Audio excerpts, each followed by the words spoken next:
Thanks a lot for joining us on the news at 10.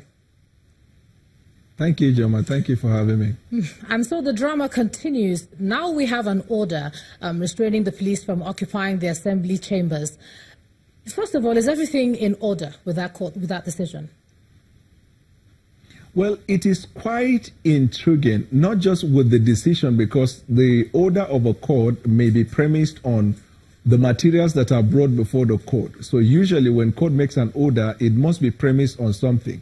So there is actually no problem with the order, in my opinion. My only concern is the interpretation that the National Assembly, or in this case, the House of Assembly of a state, is given to the procedure for impeaching a lawmaker. A lot of them are reading the Constitution out of context. Whenever they intend or whenever they carry out this kind of exercise, they place reliance on Section 93 sub 2C of the Constitution that says to the effect that the Speaker can be removed if there is a two-thirds majority. But if you just oppose that with Section 145, 143 and 145 of the Constitution, you will discover that there is a difference between vacating the seat and impeaching the person.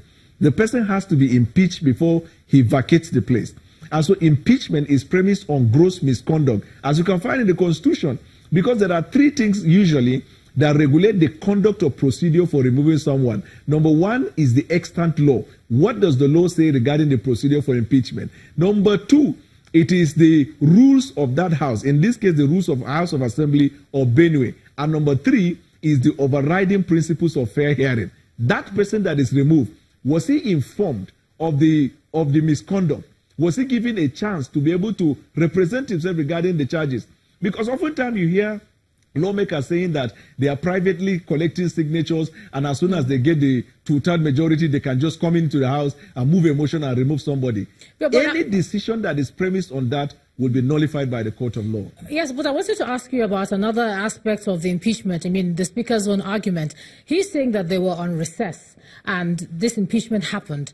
And so he's saying that if there was any urgent need for them to be recalled, he should have been the one to communicate to the clerk of the House before any session could hold.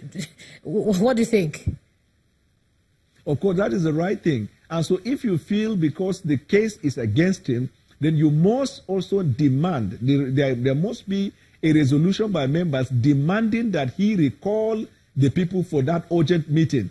But you cannot, in the absence of, in the presence of recess or in the absence of the Speaker, on your own accord, summon the people privately, or even if it is with his consent, then you appear in the House and simply say the person is not hearing or he has committed an offense, so to speak, and then decide to remove him. The principles of fair hearing is fundamental. In fact, it runs across the Constitution. So if you feel, for example, whatever it is that occasion urgency for which you want to recall the people, it is still the Speaker that has the capacity to do so. Remember, during the days of late Chuba Okadibo, it was the same thing they wanted to do that made him carry the mess. And then, travel with the mess to his hometown, thereby stopping the tendency for people to usurp democratic process. So whether a House of Assembly of a state or National Assembly, whenever they want to cry about democracy, let us preserve democracy, let us protect democracy, democracy is under siege. But they are the proponent of the fight against democracy, as you can see in this case. Yeah, but what about the second part of the order? You know, the one part of the order is talking about the police vacating the premises, and the second part is restraining the impeached Speaker from parading himself as such.